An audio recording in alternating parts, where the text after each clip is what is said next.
जब भारत में कोरोना बेतहाशा बढ़ रहा है, रोजाना हजारों लोगों की मौतें हो रही हैं। ऐसे में एक और बड़ी खबर सामने आ रही है कि कोरोना रोधी वैक्सीन कोविशील्ड की निर्माता कंपनी सीरम इंस्टीट्यूट के सीईओ अदार पूनावाला देश छोड़कर ब्रिटेन चले गए हैं। पूनावाला ने खुद बताया कि उन्हें वैक्सीन के लिए भारत के सबसे ताकतवर लोग धमका रहे हैं, इसीलिए वे अभी ब्रिटेन से भारत नहीं लौटेंगे। देश में महामारी थम नहीं रही है, टीकों की किल्लत हो रही है और ऐसे में अदार पूनावाला का देश छोड़कर चले जाना बड़ी चिंता का विषय है। देश छोड़ने पर अदार पूनावाला ने दलील दी है कि वैक्सीन के लिए भारत के सबसे ताकतवर लोग उन्हें धमका रहे हैं। सब भार उनके कंधों पर आ पड़ा है। वैक्सीन निर्माण करना अकेले के वश की बात नहीं है। बता दें कि अभी हाल ही में पुणे स्थित सीरम इंस्टीट्यूट में आग लग गई थी, जिसमें वैक्सीन को भी भारी नुकसान हुआ था। इससे सीरम इंस्टीट्यूट को लगभग 3000 करोड़ रुपए का नुकसान हुआ था।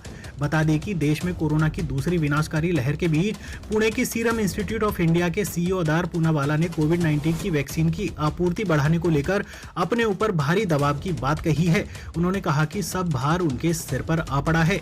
अभी कुछ दिन पहले ही सरकार ने अदार पूनावाला को वायु श्रेणी की सुरक्षा मुहैया कराई थी।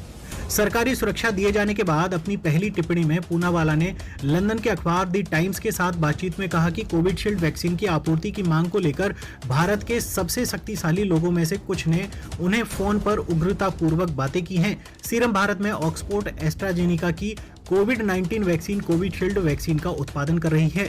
उन्होंने कहा कि इस दबाव के चलते ही वह अपनी पत्नी और बच्चों के साथ लंदन आ गए हैं। भारत सरकार के अधिकारियों के अनुसार पूनावाला को संभावित खतरों को देखते हुए सुरक्षा दी गई थी। देश में किसी भी जगह उनके साथ केंद्रीय रिजर्व पुलिस बल के जवान उनकी सुरक्षा में 24 घंटे रहेंगे, लेकिन इससे पहले ही पूनावाला भारत छोड़कर चले गए हैं। जब उनसे भारत के बाहर वैक्सीन उत्पादन के ठिकानों के बारे में पूछा गया तो पूनावाला ने कहा कि अगले कुछ दिनों में इसकी घोषणा होने वाली है। पूनावाला ने कहा कि हम वास्तव में सभी की मदद के लिए हाँफ रहे हैं। उन्होंने कहा कि मुझे नहीं लगता कि भगवान को भी यह अंदाजा होगा कि हालत इतने खराब होने वाले हैं। मुनाफाखोरी के आरोप पर उन्होंने उसे पूरी तरह से गलत बताया और कहा कि कोविशील्ड अभी भी दुनिया की सबसे सस्ती वैक्सीन है।